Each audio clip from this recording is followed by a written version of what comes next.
Vietnam is supposed to grow at the same rate this year as last year, according to the World Bank. Theo dự báo của Ngân hàng Thế giới thì tốc độ tăng trưởng của Việt Nam trong năm nay, nghĩa là năm 2015, cũng giữ nguyên y như năm ngoái. You know, I've been having conversations with different economists here in Ho Chi Minh City, and some people think that the real, actual GDP growth rate is a little bit lower than 5.6. And others say, no, that's about right. Do you guys have any opinions? How many people think it's about right? Tôi có trao đổi với một số nhà kinh tế ở thành phố Hồ Chí Minh thì họ nói là tốc độ tăng trưởng thật thì có lẽ không đến 5,6% đâu, sẽ thấp hơn một chút. Thế ở đây các quý vị là người mà thật sự làm việc trong nền kinh tế, chúng ta nghĩ cái tốc độ của chúng ta là có khoảng 5,6 không? Hay là cao hơn hay thấp hơn? Ai có ý kiến? How many people think it's about right? Ai giơ tay nói là con số 5,6 này là đúng? Okay. Thank you. Rồi. Tôi chỉ thắc mắc là tại sao năm 2015 được dự báo có vẻ là kinh tế tốt hơn mà cái tốc độ GDP của Việt Nam lại không thể cao hơn năm 2014. Và cái thứ hai nữa là tại sao Việt Nam không thể giữ được cái đà tăng trưởng ổn định mà chỉ được một vài năm và đã sụt xuống như Việt Nam? I think that in Vietnam, the government very much has political constraints that it wants to observe. You know, most people know that a lot of state enterprises are not very efficient, yet they have a leading role, for example. Việc mà thảo luận tại sao Việt Nam không tăng trưởng nhanh hơn thì nó thuộc về một cái chủ đề lớn hơn. Nhưng ở đây thì tôi sẽ nói nhanh một vài điểm. Chính phủ Việt Nam bị khống chế ở rất nhiều những cái ràng buộc chính trị. Chúng ta đều biết là doanh nghiệp nhà nước nhìn chung là không hiệu quả, nhưng chúng ta vẫn phải duy trì khu vực doanh nghiệp nhà nước.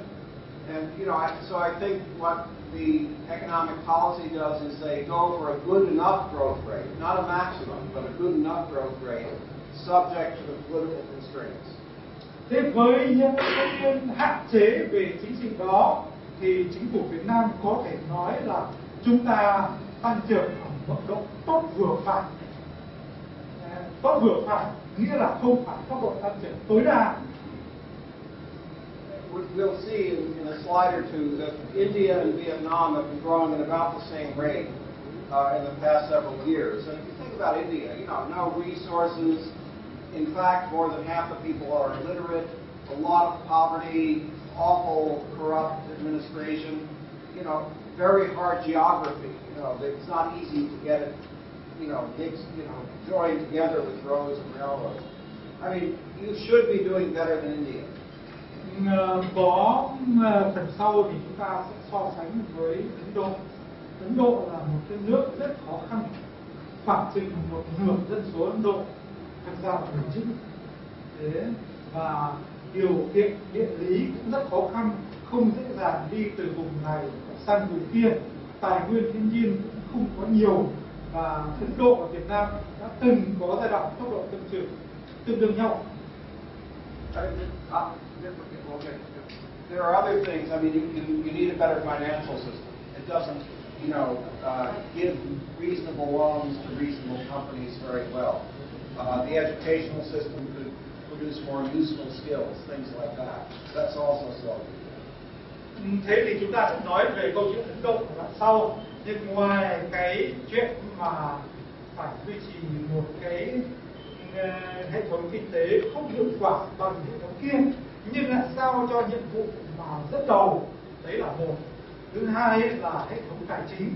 Hệ thống tài chính của Việt Nam không làm tốt cái công việc là điều phối dòng vốn vào những khu vực sử dụng vốn hiệu quả. Và cái điều thứ ba là hệ thống giáo dục Việt Nam không đào tạo ra được những kỹ năng cần thiết để cho đất nước phát triển.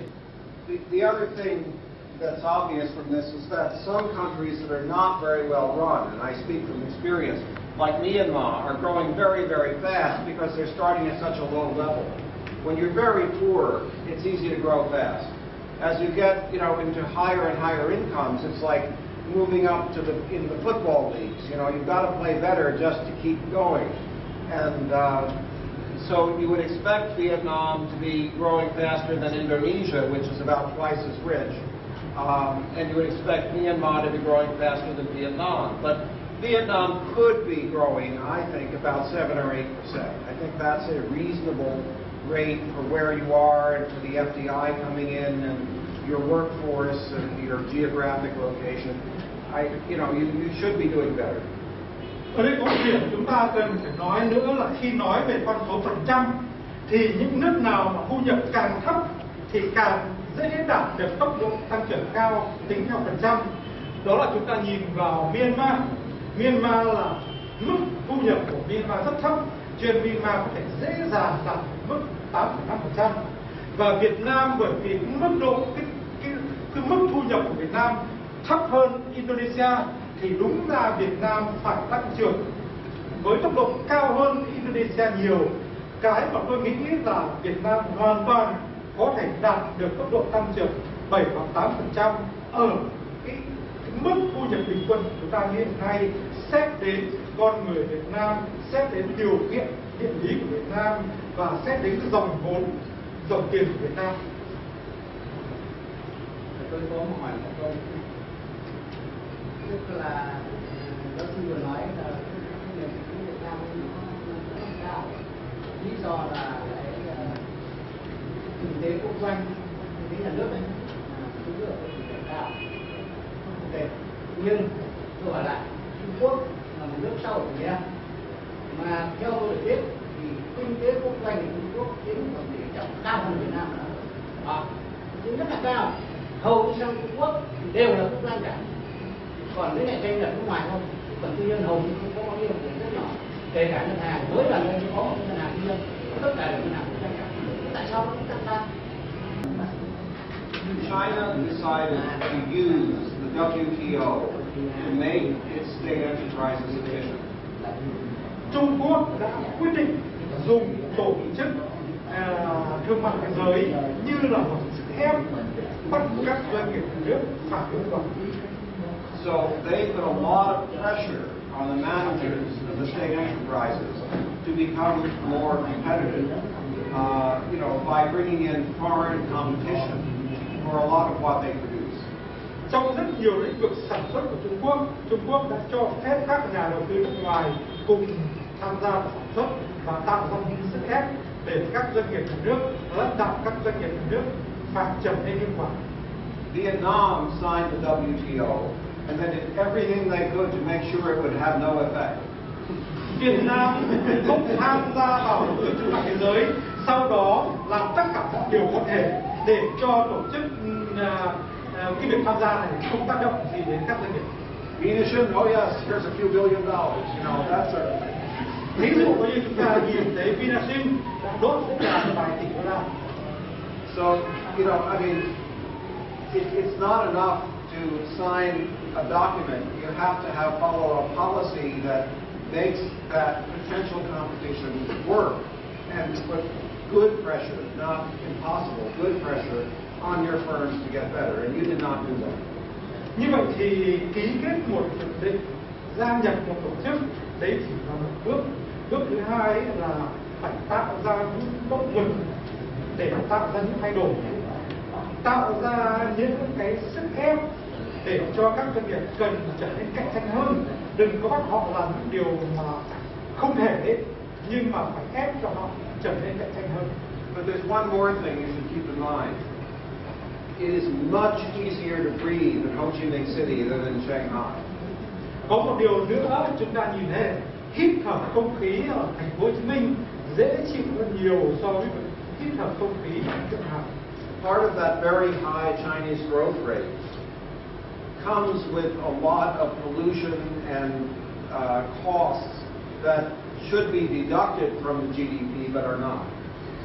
Tốc độ tăng trưởng cao của Trung Quốc, họ đã đi cùng với sự hy sinh về môi trường, cũng như hy sinh nhiều yếu tố khác mà nếu kể vào tốc độ tăng trưởng thì sẽ làm tốc độ tăng trưởng tụt xuống. And, you know, I think part of the reason China is going to slow down a lot in the next 5 to 10 years is that they're getting a bigger middle class.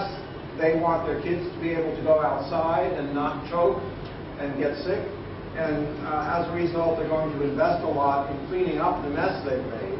And that's going to cost money, and it will not produce much growth, but it will make for a better life. Điều mà tôi nghĩ đây chính là điều tôi nghĩ là trong vòng 5 đến 10 năm nữa, tốc độ tăng trưởng kinh tế của Trung Quốc sẽ chậm lại. Bởi vì khi đã có một cái tầng lớp trung lưu đủ lớn, thì tầng lớp này muốn con cái của họ đi ra đường thích hợp, an toàn, ít bệnh tật, và họ sẽ đòi hỏi phải đầu tư vào những việc mà cải thiện môi trường sống. Những cái việc mà đầu tư cải thiện môi trường sống này sẽ làm cho tốc độ tăng trưởng giảm xuống, nhưng cuộc sống thì tốt hơn. You know, if you want to, we can discuss individual countries, but maybe the best thing to do is to go to this slide.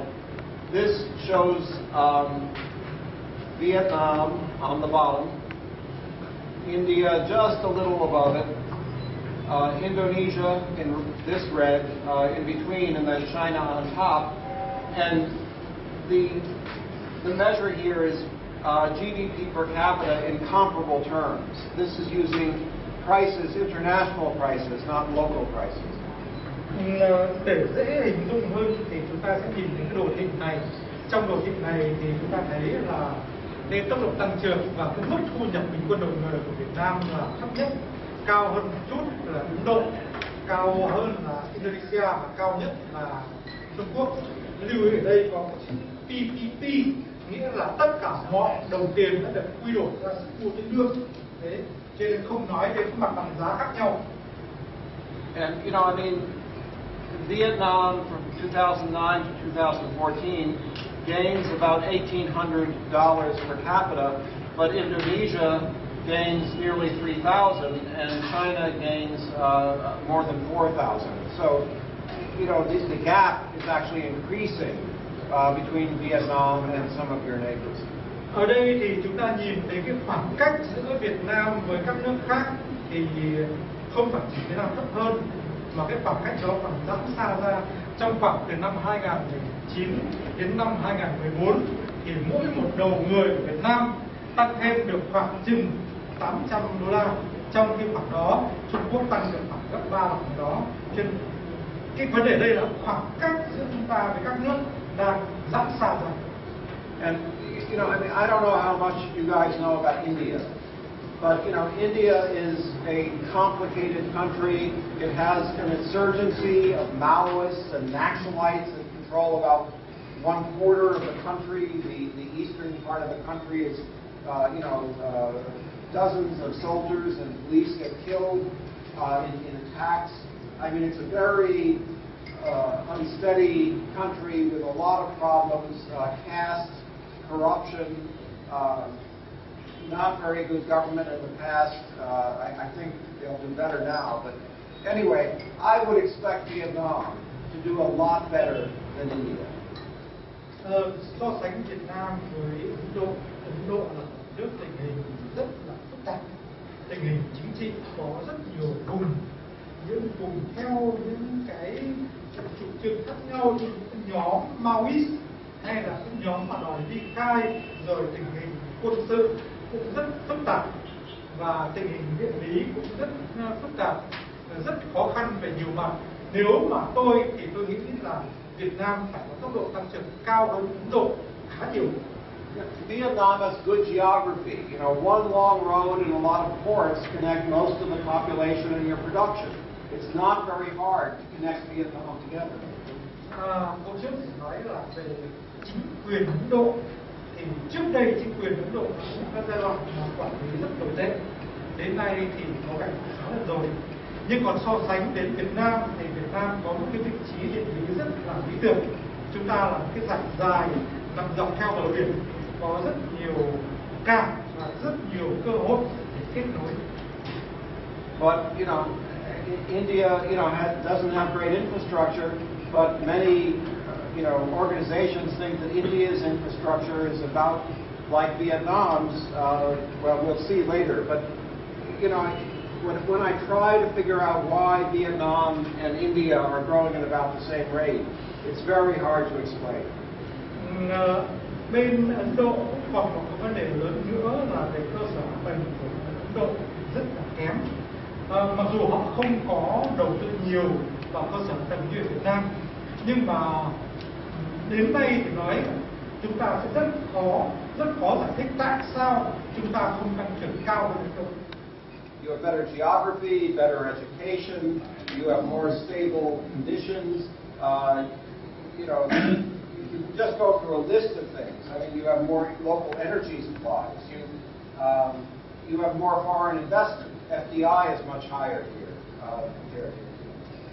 Ở đây chúng ta có thể kê ra một danh sách rất dài những điểm Việt Nam hơn Ấn Độ về điều kiện địa lý tốt hơn, về giáo dục, biết chữ nhiều hơn, dòng vốn nhiều hơn và rất nhiều thứ Việt Nam tốt hơn Ấn Độ.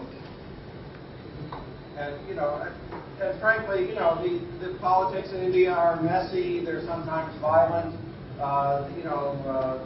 There's a lot of corruption in the democracy that they have, and yet somehow, their expected growth this year is going to be higher than yours. Và cái nền chính trị của Ấn Độ thì cũng rất là tồi tệ, có rất nhiều đảng phái và rất nhiều những cái mâu thuẫn, xung đột, có rất nhiều tham nhũng. Thế nhưng tổng hợp tất cả những cái điều xấu đó thì năm nay Ấn Độ lại dự báo tăng trưởng nhanh hơn Việt Nam.